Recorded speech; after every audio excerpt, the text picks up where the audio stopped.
Distant Stars is Stellaris' latest DLC pack. It's an all-new story pack focusing on exploration and with new anomalies and new unique systems and also the L-Gate system. But does it actually give enough to be worth the $9 price tag? Now, one of the best and most interesting features of this expansion is the new anomalies and events that you can run into, because they really bring a lot of freshness to the galaxy for those of us who've been playing the game for so long that we've already seen all the events. Now, I don't really want to spoil or get too deep into the actual events to ruin it for anyone who's going to end up picking up Distant Stars later, but I do think they're very well written and more interesting than some of the more base ones, and have some crazy, really cool rewards. Now, following along those lines, they've also added a ton of new unique solar systems. So, for example, kind of like Zanam from the base game or some of the Cybrex things that you'd run into, there's some unique systems that you can find, and some interesting stories behind it, and also some interesting kind of looks and visuals to them. They've also added 3 new Leviathans, and I do have to say that I think they're a little bit disappointing because they're not as mechanically interesting as some of the ones found in Leviathans. They're more or less just the kind of the generic one where you bring a fleet and go bash it in and then take whatever reward you can loot out of it, which is a little bit disappointing and boring. And then there's the L-Gate system, which is basically a bunch of dormant L-Gates that are scattered across the galaxy that go to some unknown solar system somewhere off in the distance outside of our galaxy.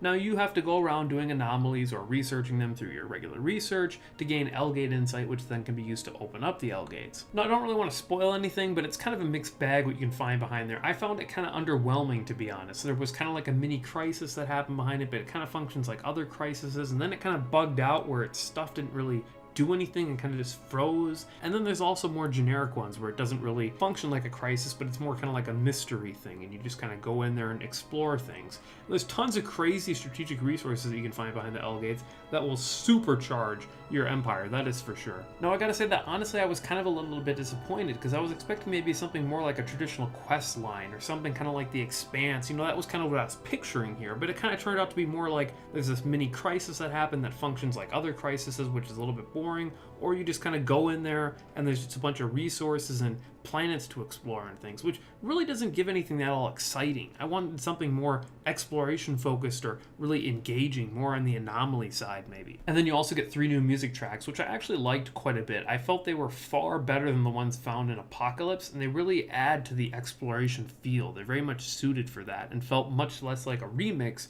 than what previous tracks and other expansions have felt like. Now, overall, as a whole, Distant Stars gets a 7 out of 10. I think it's pretty fun in a lot of regards, and I definitely think it's worth $9. The new Leviathans are okay, they're a little bit bland and generic, but they do add new replayability to the game. The anomalies and the new unique systems are definitely the highlight of this expansion pack, and the music, all those were really good. But the L-Gates in particular, which is kind of the highlight of this expansion pack, were just a little bit disappointing. I would have expected something a little bit more inspired or interesting given the more exploration theme of this expansion pack, but it doesn't really meet that at all. Now, if you're a fan of Stellaris and you're really just looking for more content, I would recommend this. Sure, go pick it up, but I don't think this is really a must-buy like some of the other expansion packs have been.